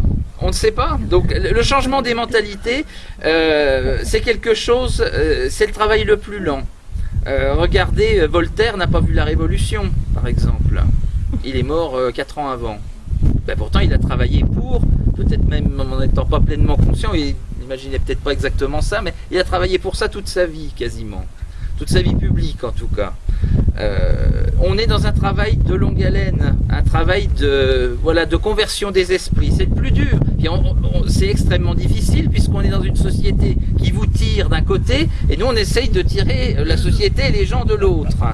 Et en plus c'est de leur faire remonter la pente naturelle, on va dire, du péché originel. Alors, comment dire, c'est aussi le pouvoir politique, une fois restauré, qui fait changer les mentalités. Absolument. C'est pour ça que la clé c'est les institutions. À l'Union des cercles légitimistes de France, on insiste toujours là-dessus. J'en parle moi à chaque réunion de notre cercle à Dijon, parce que la clé c'est les institutions, c'est pas les hommes, c'est pas la qualité des hommes, parce que les hommes, même les meilleurs, sont toujours faillibles, ils sont toujours pécheurs. Donc pas toi. Mais voilà, les hommes sont faillibles. La clé d'un bon gouvernement, c'est de bonnes institutions. Et la pérennité des bonnes institutions, c'est ça qui amène la pérennité du bien commun aussi. Enfin, c'est mécanique. Et je vous avais déjà parlé du livre de Roland Mounier, là, une énorme pavé, 1500 pages, j'avais dû vous l'amener il y a 2 ou 3 ans, sur les institutions de la France au XVIIe, XVIIIe siècle. Dans sa conclusion, il dit une chose essentielle, mais qui résume tout. Il dit, on dirait que dans l'ancienne France, les gens étaient poussés à faire il dit pas à faire le bien, mais étaient poussés dans la direction. Mais oui, quand vous êtes dans une institution, vous adoptez sa logique, donc vous allez tendre vers sa direction. C'est pour ça qu'on ne peut pas investir aussi, par contre-coup, les institutions républicaines au-delà d'un certain stade. En général, c'est un stade réduit, c'est le conseil municipal de village, le conseil de quartier dans une ville, c'est déjà, on est déjà pas loin des aspects partisans. En tant que maire, ça devient déjà problématique. Absolument, parce que en tant que maire, dans notre constitution, vous êtes un représentant de l'État. Vous êtes aussi représentant du village qui vous a élu, mais vous êtes représentant de l'État. Il n'y a pas de clause de conscience contre certains aspects, on va dire, de la fonction, comme à célébrer un mariage soi-disant pour tous. Légalement, vous êtes tenu de le faire. Et je pense, en conscience, vous ne pouvez pas vous laver les mains et vous dire bah, je vais le déléguer à mon premier adjoint, qui n'a pas de problème de conscience vis-à-vis de ça. Voilà. Ce qui fait que la marge, elle est réduite. Je pense à certains groupes comme Civitas qui disent qu'il faut absolument, à chaque municipal, il faut investir. Oui, investir la vie municipale. Oui, ne serait-ce que pour avoir cette expérience des choses publiques. C'est une expérience positive. Et c'est pour ça que j'en suis à mon 3e mandat. Parce que c'est du concret. Mais concrètement, vous ne pouvez pas faire grand-chose, et encore moins dans une commune rurale qui n'a pas de moyens. Et le peu qu'elle a est phagocyté par la communauté de communes. Si vous permettez, moi j'ai eu la même expérience de conseiller municipal, mais dans une grande ville de Creuse, une petite ville, la Guéret. C'est encore pire. Oui. Parce qu'on était dans l'opposition, oui. On a le pouvoir de parler un petit peu, mais on ne sert strictement à rien, oui. Puisque les décisions sont prises d'avance, oui. Sont acquises par une majorité. Toutes les décisions à 100%. Donc c'est un témoignage. Oui. J'ai eu l'impression de servir à rien, à part à témoigner. Et puis après, comme la plupart des gens s'en foutaient, de toute façon, ça sert strictement à rien. Malheureusement, d'être donné. Non, mais c'est quand même une expérience pour vous. Bah, ça a été une expérience, oui, bien sûr. Si, c'est important. Et dans les institutions, il y a beaucoup trop de strates. La commune, la communauté de communes, le département, la région, la nation et l'Europe. Oui, et puis il ne faut jamais négliger aussi le fonctionnement en société de pensée. Qui commence, la société de pensée, c'est Augustin Cochin, je vous la fais très courte, ou alors je vous la raconterai plus longuement l'année prochaine. Les sociétés de pensée, vous les retrouvez partout, mais c'est un peu comme l'Arlésienne, on en parle beaucoup, on la voit jamais. Les sociétés de pensée, on les pratique sans s'en rendre compte. Société de pensée fonctionne en 3 principes: liberté, égalité, fraternité. Liberté, dans une société de pensée, chacun dit ce qu'il veut. Égalité, dans une société de pensée, tous les membres sont égaux. indépendamment de leurs origines sociales, de leurs fonctions, de leur niveau. Fraternité, ce qui compte, le but de la société de pensée, c'est de réaliser l'union, c'est qu'on travaille ensemble. Ça doit vous dire quelque chose. Ce mot ensemble dont on nous rebat les oreilles au quotidien. Une société de pensée, c'est quoi concrètement? C'est l'Assemblée nationale, c'est la Conférence des évêques de France, c'est l'Assemblée communautaire de la communauté de communes, le Conseil œcuménique des Églises, Vatican II dans une large mesure, c'est une société de pensée. La franc-maçonnerie. Vous êtes libre, vous pouvez vous exprimer. Vous étiez au lieu de l'opposition municipale, on vous donne gentiment le droit de vous exprimer. C'est l'âge du collègue, c'était pas le cas. Hein. Voilà. On vous donne le droit de même pas le droit de s'exprimer. Donc vous étiez doublement privilégié, en tant qu'élu d'opposition, vous aviez le droit de vous exprimer. Mais on vous disait, monsieur, vous avez le droit de vous exprimer, mais votre voisin d'extrême gauche, il a lui aussi le droit de s'exprimer. Et vous devez respecter sa parole pour qu'on travaille tous ensemble. C'était pas ça le problème. Oui, mais c'est ce qu'on vous a... C'était cause toujours, tu m'intéresses. Ben oui. Et la société de pensée, voilà, va vous forcer à adopter ce qu'on va appeler au final la motion commune, qui est en général inconsistante comme une déclaration de la Conférence des évêques de France, par exemple. C'est un texte pétri de bons sentiments, mais qui ne débouche sur rien de concret. Et c'est la motion commune, c'est-à-dire la moyenne de toutes les opinions qui sont exprimées. Puis ça tourne très vite à l'anarchie. Donc on commence à noter des idées, mais ça part dans tous les sens. Personne ne dirige en apparence, puisque tous les participants sont égaux. Donc ça devient vite un immense bazar. On n'en sort pas, l'heure tourne, je suis fatigué, j'ai pas soupé, mes enfants m'attendent. Alors il faut qu'on arrive à quelque chose. Et là, on a un bon samaritain qui a déjà préparé un petit morceau de texte, qui dit qu'il a noté des idées dans son coin et qui vous propose ça. Et en général, de guerre lasse, vous l'acceptez. Et la motion commune est adoptée à la quasi-unanimité. Et ça, vous le retrouvez à différents niveaux de la société, parce que c'est le fonctionnement des sociétés politiques modernes. Ça a été initié par la franc-maçonnerie au XVIIIe siècle, et depuis ça s'est répandu partout. Et pourquoi on aboutit justement, ces instances politiques n'aboutissent à rien de concret, à des textes rédigés en guimauve, œcuméniques, eh bien parce que c'est le mécanisme de l'institution qui les a poussés à ça. Et vous pouvez mettre des saints à miracle dans une assemblée nationale, vous en mettez 400, ils vous sortiront la loi sur le mariage pour tous. Parce que la logique de l'institution les poussera à faire des compromis par l'usure, par la tactique. Et ces sociétés de pensée, eh bien, vous les trouvez à différents niveaux. On peut toujours se faire avoir parce qu'on les voit pas forcément venir. On se réunit sur un objet concret et au final, on sort une déclaration sur la fin dans le monde. Enfin, voilà, c'est ce genre de choses. Ils sont pavés de bonnes intentions. Oui, mais en apparence, parce que c'est le travail des esprits, justement. Et si vous résistez, soit vous serez expulsé, soit vous serez réduit. Et Adrien Loubier, par exemple, justement, parle pas de société de pensée, il parle de groupe réducteur et noyau dirigeant. Voilà. Madame. Ce sont des rapports de force uniquement. Ce sont des rapports de manipulation. Donc c'est un rapport de force, mais le plus pervers qui soit, parce qu'on vous force insidieusement, on tire votre consentement. Et si vous voulez vous en échapper ou vous tapez du poing sur la table en disant mais là il faut qu'on vienne à des choses un peu plus concrètes, vous mettez en péril l'existence du groupe. Et là vous serez ostracisé. Vous l'avez peut-être vécu les uns les autres. Ça existe à tous les niveaux. Dans l'église conciliaire, c'est une spécialité du conseil de paroisse jusqu'au diocèse, les synodes diocésains qui se mettent en place, le chemin synodal allemand qui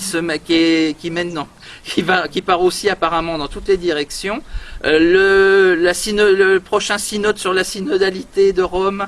Ce sont des sociétés de pensée, et les gens qui y participent, même avec des bonnes intentions, eh bien, si vous êtes trop résistant, si vous n'êtes pas expulsé par le groupe, vous allez partir de vous-même. Alors justement, Adrien Loubier, moi j'ai bien mieux. Ces livres, il dit que pour résister à ça, il donne quand même le moyen de résister, quoi. Pour résister à ça, il faut dire qu'on n'est pas d'accord, il faut le maintenir tout le temps. Moi je l'ai fait, hein. Je suis prof, donc il y a un moment, ils ont voulu supprimer les notes pour mettre des compétences, des points rouges, des points verts, mais j'ai dit, c'est cool. J'ai maintenu, j'ai argumenté tout le temps, évidemment. Alors il faut accepter d'être mis au banc des autres, mais moi je suis inamovible, on ne peut pas me virer. J'ai dit non. Bon bah à la fin, ok, on vous dit bon bah continuez comme vous voulez. J'ai gagné pour ma classe, pour là où je suis, dans mon petit espace, je restais maître de la situation. Mais pour toutes les autres classes, ça a été adopté. Oui, mais c'est pas grave. Non, mais c'est que mais j'étais seul. Oui. Je veux dire, le moyen de casser ça, on peut quand même résister un petit peu, c'est de dire non. Quand on dit non, ça sera non pour moi. Et ben, on peut quand même bloquer un peu la machine. Oui, mais vous la bloquez, la machine vous a rejeté et elle vous a laissé une petite réserve indienne, on va dire. Ouais. Mais admettons, vous êtes enseignant, admettons vous soyez muté. Vos élèves restent et ils seront, et ça s'appliquera à eux. Moi, je suis muté que si je demande. Ah oui, enfin, voilà, je ne connais pas votre cas précisément, mais... L'éducation nationale, c'est comme ça. Oui. On est muté que si on le demande. C'est comme les curés autrefois dans la paroisse. Oui. Donc là, Oui, mais juste, quand bien même vous le demanderiez, votre classe qui reste, elle se trouvera sous la coupe du nouveau système, parce que votre successeur, lui, l'aura accepté. Si mon bastion de ma forteresse, à part mon... et ben oui, évidemment, là, je laisse le terrain libre à l'ennemi, on est d'accord. Voilà. Mais je pense qu'on peut quand même... Il faut quand même dire qu'on peut résister, quoi. Sinon, vous pouvez résister, mais il faut une force d'âme quand même peu commune. Et puis concrètement, ça n'empêche pas la réforme de passer. Non, mais il y a un moment, ils sont bloqués un peu. Un peu, mais je vous dis, vous êtes un petit îlot de pensée saine, on va dire, dans un océan de pensée révolutionnaire. C'est un bastion, un petit îlot, une petite forteresse, bon bah voilà, on fait ce qu'on peut, quoi. Oui, mais après je vous dis, là on n'est pas du tout dans un fonctionnement normal et d'une institution légitime. C'est tout l'inverse. Non, mais c'est juste dans une perspective de résister. Et c'est comme ça qu'on amène les gens, même ceux qui pensent bien, à pratiquer à l'inverse de leurs idées aussi. Parce que on a beau avoir de bonnes idées, on n'a pas tous une force d'âme, et quelquefois on va se faire réduire et on va accepter le compromis parce qu'il est tard, parce que j'ai faim, parce que je peux pas faire autrement, parce que ma copine pense que mon ami là-bas me soutient pas. Et concrètement, c'est comme ça que la subversion avance dans notre société. Et la monarchie restaurée, elle fonctionne évidemment à l'inverse. C'est-à-dire qu'il peut y avoir débat, mais il y aura toujours une autorité qui tranche. Voilà, après avoir pris conseil. Parce que c'est son devoir, parce que personne n'a la science infuse, donc même le roi doit prendre conseil, mais c'est lui en dernier ressort qui décide. Dans cette monarchie, il faudra aussi des ministres. Oui. Et est-ce vous avez pensé, ou que quelqu'un a pensé, aux hommes qui pourront servir, à des hommes intègres, pour servir ce gouvernement? Qu'est-ce que c'est un homme intègre? Non mais je veux dire, c'est rare déjà. C'est rare. Et puis un homme intègre, c'est pas un homme monolithique. Un homme intègre, c'est un homme pécheur. Donc, il peut être intègre le lundi, le mardi, le mercredi, et le jeudi, il a une faiblesse, et puis voilà. Il se lève le vendredi.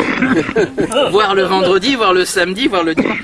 Un homme intègre, bien sûr, il faut le gouvernement des meilleurs dans l'absolu. Mais, et là on rejoint ce que vous disiez sur l'élite tout à l'heure. Les élites, la monarchie restaurée, elle en créera forcément parce que c'est le mouvement aussi naturel des sociétés.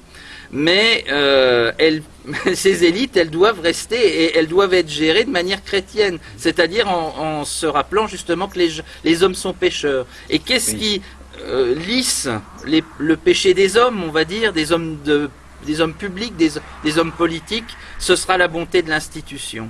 Parce que si l'institution est bonne, ça ne veut pas dire qu'il n'y aura pas d'erreurs, d'abus, voire d'immenses scandales, mais ce sera plus rare, parce que le système sera fait aussi de telle manière qu'on poussera vers le bien. Alors, vous me direz, si on se penche un peu sur l'histoire de la cour de Versailles au XVIIe, XVIIIe siècle, c'est le favori de la favorite.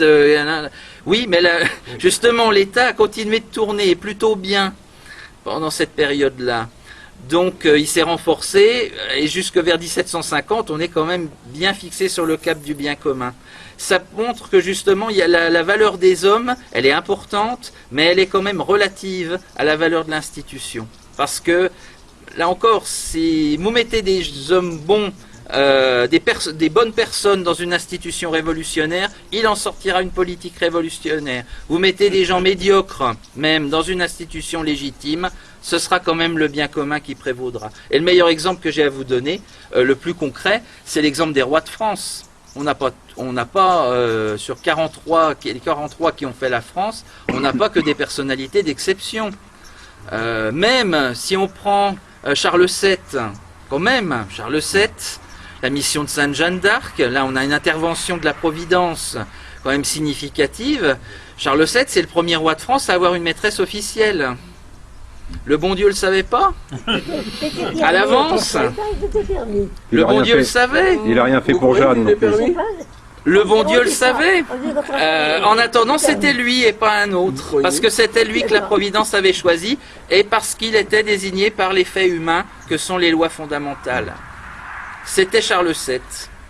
Est-ce que c'était le meilleur, le plus intelligent, le plus fin, le plus habile? Pas forcément. C'était légitime de par les lois du royaume. Voilà.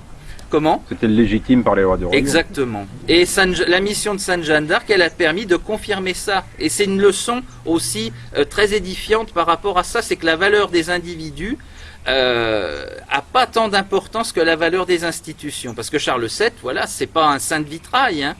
Même, et pourtant, c'est lui que Dieu a quand même fait quelque chose d'exceptionnel. Je ne sais pas s'il y a d'autres exemples dans l'histoire humaine, même dans d'autres pays, en envoyant une sainte d'une intervention aussi directe de la Providence dans l'histoire humaine. Il me semble que c'est exceptionnel, hein, je vais m'arrêter si je me trompe. Mais et c'était pour cet homme-là. En somme, le premier à avoir institué une maîtresse officielle en France. Donc un scandale quand même moral pour ces peuples. Et bien pourtant c'était lui. Si c'est officiel, c'est moins hypocrite. Ah oui, mais la franchise, je crois pas, je suis pas sûr, mon père, qu'est-ce que vous en pensez? Est-ce que pécher de manière franche et déclarée est moins coupable que de pécher non, c'est pareil, discrète? Je suis pas sûr qu'en théologie morale... Même quand on a un poste, si on pêche, il est préférable de pêcher discrètement que publiquement. Oui, le scandale sera moins grand, mais est-ce que la faute morale soit moins grande? Non. Ils ont tous eu des maîtresses presque, ça. Voilà. Donc, c'est... La République a fait au moins autant, hein, sinon elle a explosé, hein, voilà. de ce côté-là. Là, on a un régime qui n'a plus de sens, justement. La République, sa morale, son éthique, c'est de favoriser la liberté de l'individu. Donc elle est très cohérente et très fidèle dans tout ce qu'elle fait. Elle avance, elle estime qu'elle avance. On parle toujours d'avancée sociale. Elle avance, oui, dans le mal, mais elle est logique elle a une fausse idée du bien. Et elle est logique, elle va jusqu'au bout, elle ira jusqu'au bout. Donc la contrer avec ses propres moyens, c'est absolument inefficace. Puis on a 2 siècles d'expérience, malheureusement en France, de ce point de vue-là. Cette solution-là, c'est pas la bonne. Alors il faut en chercher une autre. Et la solution, elle a été indiquée par Saint Pie X. Restaurer la cité politique dans ses fondements naturels et divins. Naturels et divins. La cité catholique n'est pas à créer, elle n'est pas cherchée dans les nuages, je n'ai pas la citation exacte, mais voilà. Elle a été, c'est la cité catholique. Voilà. Donc c'est très simple dans les principes, mais c'est très compliqué par contre à mettre en œuvre. Mais là encore, il ne faut pas se fixer d'objectifs irréalisables. Nous n'avons pas, là nous sommes quoi, une vingtaine, n'a pas vocation à restaurer la France à nous tout seuls. Ce sera un travail peut-être sur plusieurs générations, mais ça peut arriver demain aussi. Ça c'est dans les mains du bon Dieu. C'est pas en notre pouvoir. Donc notre devoir politique de citoyen au sens traditionnel du terme, hein, membre de la cité, de sujet en l'occurrence du roi de France, c'est de travailler, c'est de restaurer les conditions pour ça. Et c'est d'abord un travail intellectuel à notre époque. Voilà. Et avez-vous un exemple de société qui se rapproche de vos idées? Dans le monde actuel, non. Non, parce que quasiment toutes les sociétés sont sous l'influence de la pensée moderne, à des degrés très différents. La pensée moderne n'a pas tellement de prise en Arabie Saoudite, par exemple. Mais non, il n'y a plus de société, et puis de société chrétienne qui soit légitime d'un point de vue naturel et d'un point de vue théologique, ça n'existe plus. Une société particulière, c'est la société suisse. Oui, pour la connaître de l'intérieur, parce que j'y habite les 5 premiers jours de la semaine, c'est une société très libérale, c'est une société protestante d'esprit, oui, même dans les cantons catholiques, oui, et c'est une société qui politiquement vit sur la Constitution de 1848, qui n'est pas devenue de manière neutre, puisqu'elle a été adoptée, cette constitution, après la défaite des cantons catholiques contre les cantons protestants. Donc, les cantons catholiques voulaient maintenir l'ancienne forme de la confédération, c'est-à-dire avec beaucoup plus d'autonomie sur les cantons. Les libéraux révolutionnaires voulaient, eux, une société, un gouvernement fédéral mais quand même plus centralisé. Ce sont eux qui l'ont emporté. Et moi je suis frappé de voir que par exemple il n'y a pas, à ma connaissance, il n'existe pas en Suisse de mouvement catholique traditionnaliste qui cherche à restaurer cet ordre politique ancien. On dirait que cet ordre libéral de 1848 a été tellement bien intégré dans les consciences qu'il est considéré comme quelque chose d'intangible. Je me trompe peut-être, mais et la démocratie directe suisse, elle est aussi à double tranchant. C'est-à-dire que vous votez sur beaucoup, on demande aux gens de voter sur beaucoup de choses, mais sur des choses qui très souvent dépassent les niveaux de compétences. Ou alors on fait des paquets. Vous acceptez la hausse de la vignette autoroutière, qui passe de 40 francs suisses à 100 francs suisses, et vous aurez, à ce moment-là, on fait quelques autoroutes en plus, quelques contournements de ville, etc., pour réduire les bouchons. Vous avez dit non, ah bah ça repousse les projets de 10 ans. Ils ont bien voté sur les minarets. Voilà. Il y a eu sur les minarets, juste, voilà. C'est Mais voilà, et puis vous avez des votes, par exemple, vous avez eu 2 initiatives, il y a des initiatives populaires, mais là aussi, c'est dans les mains des partis. Donc, ce sont des luttes d'influence. Et il y avait une initiative populaire pour interdire les pesticides. Initiative qui a été rejetée en masse, mais notamment par les campagnes. Alors que les grandes villes industrielles, ne sont pas les plus concernées par ces pesticides, ont voté pour l'abrogation. Mais on en parlait avec madame tout à l'heure, c'est l'idéologie aussi écologiste qui est à l'œuvre, le bobo de Lausanne qui aime bien prendre son vélo pour descendre au bord du Léman, bah, il se dit que c'est bien s'il y a un petit pissenlit qui pousse sur le goudron, voilà, donc il ne faut pas de pesticides.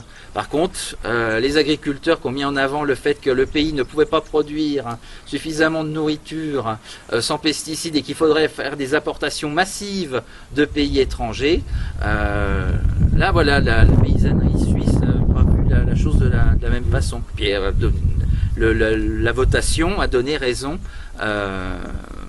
plutôt aux paysans. Est-ce que c'est un bien en soi? Ça, c'est encore un autre débat, mais cette démocratie directe qui est souvent encensée par certains ici, elle n'est pas idyllique. La démocratie représentative est pire. C'est qu'une élite qui s'élise, qui se font élire entre eux. Vous avez toujours ce système partisan et idéologique. Donc, c'est... Voilà. On n'en parle pas, évidemment, c'est aussi un aspect que je n'ai pas évoqué, mais par exemple, la politique de la ville, je ne sais pas s'il y a Guéret, la piétonisation, la création de la place rouge devant la gare, par exemple. C'est une spécialité. Anti-automobile, voilà, comme ailleurs. Voilà, parce que c'est on invente la ville de demain, mais sans se soucier de celle d'aujourd'hui. Voilà, c'est parce que c'est de l'idéologie s'applique à tout, à tous les domaines. J'en parlais aussi avec Monsieur Goès. Vous êtes quand même dans un des rares départements qui a aboli le 80 km/h sur ses routes, qu'il a fait malgré les pressions politiques, etc. Certainement d'après simplement la réalité, j'imagine, de ces chiffres de sécurité routière. Voilà. C'est pour ça qu'il méritait d'être conduit. Alors ça, je n'irai pas jusque-là. Mais pour ma part, j'ai apprécié de traverser 3 départements entièrement à 90 km/h. Le Bourbonnais, enfin l'Allier plutôt, l'Allier et Bourbonnais et aussi, ici oui. la Creuse. Mais là aussi, vous avez un exemple de la politique telle qu'elle est menée. Sur les fondamentaux de la République. On édicte un principe général pour tout le monde qui s'applique indépendamment des situations concrètes. Ça ne veut pas dire qu'il ne devrait pas y avoir dans la monarchie restaurée de limitation de vitesse sur un plan national, mais c'est d'abord l'affaire des provinces qui connaissent, avec de leurs services, qui connaissent les endroits où il y a le plus d'accidents, où il faut vraiment réduire la vitesse, etc.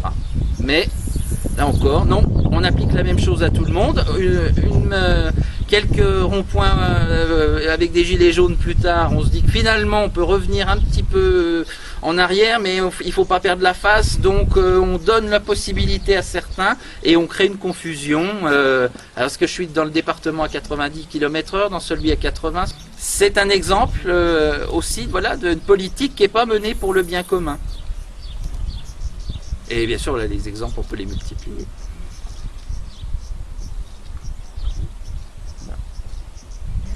On fait plus du grain pour manger. Il y a le Liechtenstein, On fait des grains pour la méthanisation.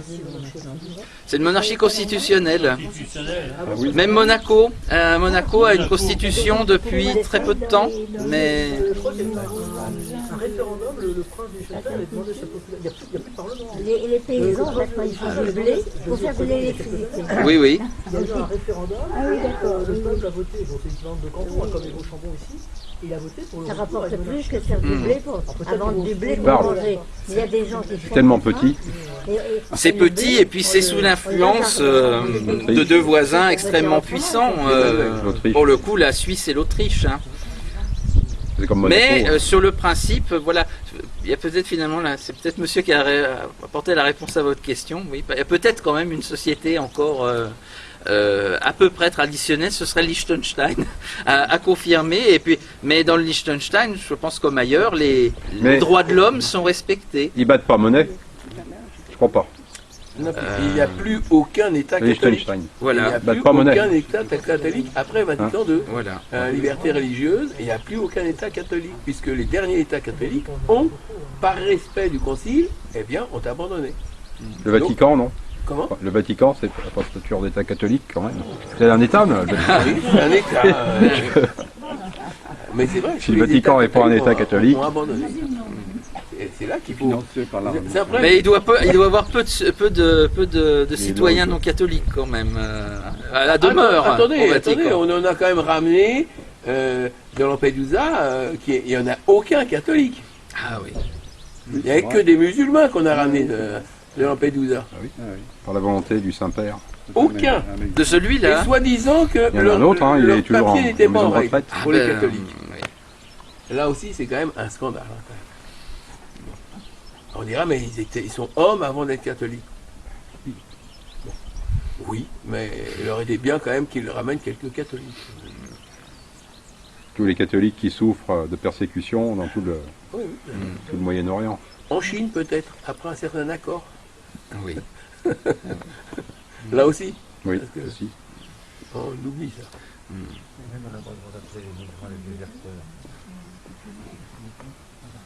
C'est vrai. Aussi, oui. Oui. Qui recule devant la difficulté. C'est une inversion. Moi, j'espère que le roi reviendra un jour. Ben oui. Et nous espérons tous de voir ce jour. Et je crois qu'il reviendra. Moi aussi. En tout cas, ce qui nous est demandé, c'est de travailler à son retour. On sera jugé sur ça, sur ça aussi. les hommes d'armes batailleront et Dieu donnera la victoire. C'est aussi le sens de la phrase de Sainte Jeanne d'Arc. En tout cas, je vous remercie beaucoup, mesdames, messieurs, de votre attention. Merci à vous. Et vive le roi, et vive la monarchie.